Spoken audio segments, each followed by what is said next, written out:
What is going on, you guys? Welcome back to the channel. As you can see here, we are going to be working on the GT350 again. Now, for this install, I'm actually pretty excited. This is an install that I've actually wanted to do for quite some time now, and I do just want to give a shout out to SC Garage Works. I will go ahead and put a link in the description to their website. You can check them out. And basically, what we have going on here is a carbon fiber steering wheel here.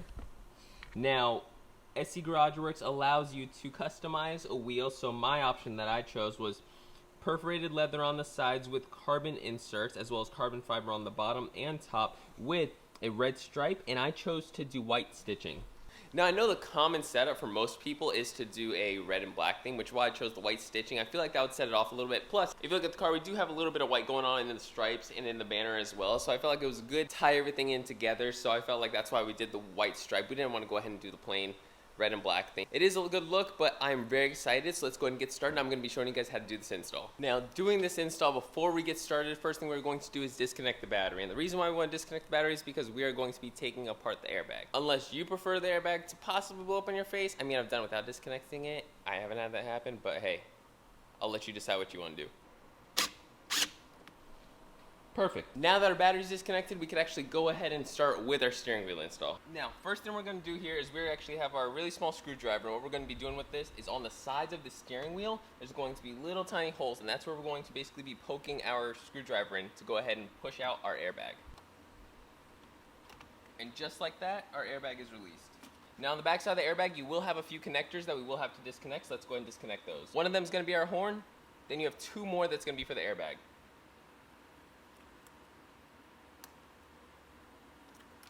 Now, what a lot of people don't know about disconnecting airbag wires is that usually there's an orange tab on there. And so what you have to do is basically just pry the orange tab up. I don't know if you guys can see it from there. Pry the orange tab up like so, and basically pop it up, and then that allows you to disconnect the airbag wire. Now in the center here, we have a 24mm bolt, and we're going to basically be using our impact to take this out.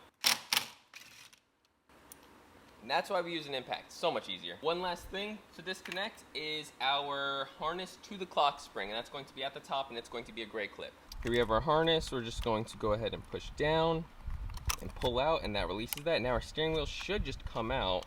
Sometimes it does take a little love to get it out. Now that we have the steering wheel, let's go ahead and move to the workbench where we go ahead and take all this stuff off, and this is all going to be transferred over to our new wheel as well. Alright, you guys, so from here we have everything laid out. All we're going to need is a T20 Torx bit to basically take all this stuff out. Try to remember where the bolts go to keep them in the same locations. What I like to do is, if you look at it, you can see the two silvers are at the top, so I'll put my two silvers at the top. The rest are going to be black ones, and then just remember two silver ones also holding the bottom, this piece as well. So let me just go ahead and take this apart now. Alright, now we have all the screws out basically. We can start taking off the buttons. As you can see, the main controls on the sides here are the ones that sit on top of your bottom controls here, and then lastly we're just going to go ahead and take off the bottom piece here. So we're going to start with these two pieces, and then we're going to work our way down. Now that we got those two controls out, we actually have one more screw here. I don't know if you could see it. Well, we have another screw being revealed right in that corner there that we have to get on both sides. Perfect. Now that that's out, let's go ahead and take these guys off. Now that we basically have the wheel stripped, we got to get off the bottom pieces, then all the plastic, and we can go ahead and swap it over. Now, when taking all this apart, remember how the harness goes. So you have your horn in the middle, and then the main harness basically to your clock spring. You have your side buttons going through, and then your bottom buttons going to the bottom. So just remember how that setup's going to be, because we are going to be transferring this harness onto our new wheel. And here we have our new wheel, and basically just do the whole process in reverse. This plastic piece can be a little bit of a pain, so just take your time with it. Don't really force it if it's not going in, and just kind of work your way and see how it's fitting for you guys. Alright, so we have everything swapped over onto our new wheel now. Now all we have to do is install it. Reinstalling is basically the easy part. Just make sure you don't turn your clock spring. If you do, you basically have to count back how many times and figure out where the dead center is. So as long as you don't touch, you should be alright. So what we're going to do, just feed the airbag wires straight through here, like how it was before. And once you do that, then you can line up your wheel. Try not to turn your clock spring, and just like that, it's in. Now we can go ahead and plug in our main harness there. Perfect. Now we're basically done. All we have to do is put in our bolt and attach our airbag. Once again, why I always use an impact. It's a lot easier.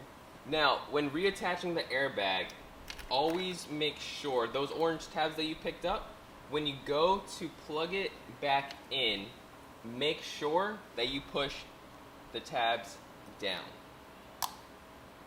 If you don't push it down, it will cause a airbag light to come up. And you probably will be wondering, why the heck do you have an airbag light? You did everything right. Well, you did miss a step if that's the case. So now that that's all in there, just go ahead and line up the sides, give it a nice hard push, and it should click into place, unlike mine. Perfect, just like that. You shouldn't have any really gaps on the sides or bottom or top. It should be basically how it looked from OEM. And just like that, we have a steering wheel installed. Let's go ahead and get the battery reconnected, and we'll be all set. Now that we have the wheel in and everything's plugged back up, all that we really have to do is just start the car and hope the airbag doesn't go off on us. Just like that, we have a working steering wheel. Look at that. Now, right here is where you would see a airbag light. We don't have anything there, so that's good. If you do have an airbag light, it is most likely because of the steering wheel, unless you took something else out of the vehicle, like your seats, or unplugged anything else elsewhere. It's actually a really nice install. It's funny how something so simple like changes up the car so much. Like, it gives it such an aggressive look now. Now that we have that installed, we are actually going to be changing our lights inside the cabin. Ford gives us these yellow halogen lights, and I don't understand why, because they are so ugly and they barely give us anything. I feel like I'm in the 70s with these lights on. Like, in the middle of the night, it's so hard for me to see anything. So let's go ahead and just basically get these down so we could finally put some of our white lights in. All right, now we're gonna be changing out our dome lights, basically, or I think map lights, dome lights? Map lights. We're gonna be switching out our map lights here. I think they're also called dome lights. But huge shout out to Dial Dynamics for sending us their Stage 2 kit. Basically what this has is their mirrors, vanity mirrors, their map lights, as well as the trunk and glove box light as well. So this switches all of it to white lights, which is going to be a huge difference, especially in the vehicle. I'm sure you guys could understand how dark these lights are and how dim they are. So I will also be leaving a link in the description to their Stage 2 lights, which basically replaces all the interior lights of the vehicle, including the trunk, which I think is pretty awesome. Now, these lights do go in a certain way because they do have different polarities, so it's not universal. So basically, if you want to, you can go ahead and put it in. If it doesn't turn on, that's how you know that you have to flip it around. Now, to take these lights out, all you have to do is just pull down on them. The two clips are on both sides of there. Careful, these can be really tight in there. This one came out pretty easily, but sometimes you can end up bending the plastic.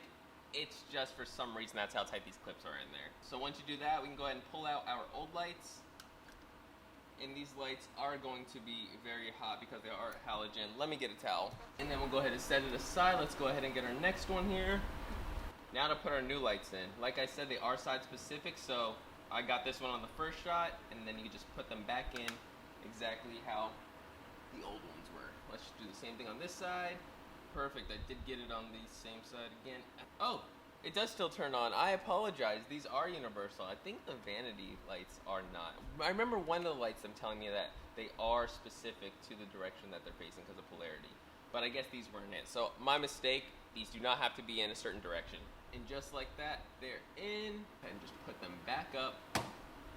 And already, it makes a huge difference. I don't know if you guys could see that. Next, we are going to be doing our vanity mirrors, so let me go ahead and get an angle on here so you guys can see this. All right, you guys, now for these lights, you are going to need a small pick or screwdriver. I basically have a very small screwdriver here, and it's basically like one of those screwdrivers used for electronics. And all we really do here, ew, that's ugly, is we can feed our pick or screwdriver right into the side. There's actually a little opening here. Now, we do have two Phillips head that we also have to remove as well that I completely forgot about. Now, once we go ahead and get those out, this should just be able to pop right out here. Perfect. Easy enough. And this does make it a lot easier to put in these bulbs here. These bulbs are going to be hot. You can get them from the inside without having to remove this mirror, but it is a little bit harder, which is why I always recommend doing it this way.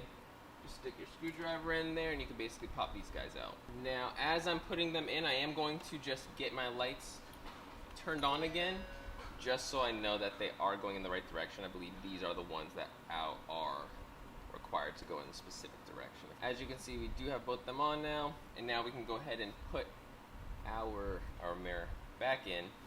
Perfect. And just like that, we have our dome lights and we have our mirror or vanity lights. Honestly, guys, this makes a huge difference and it lights up the car so much more. Let me go ahead and do the passenger side and then I'll see you guys afterwards. As you can see, we do have all of our lights switched over now. And man, does that make a huge difference now. As well as our steering wheel, of course. I don't think I can get enough of this, to be honest with you. Like, this is just pure beauty, honestly. And like, it's one of those things that it's like, it's on the inside of the car, you're in here all the time, like it's gonna make a huge difference to you. Maybe not somebody else, but you know, when you're the driver, this is what you get to see every day, and I absolutely love this thing. With that being said, I wanna give another huge shout out to SC Garage Works as well as Diode Dynamics for hooking me up with the interior lights as well as the steering wheel here.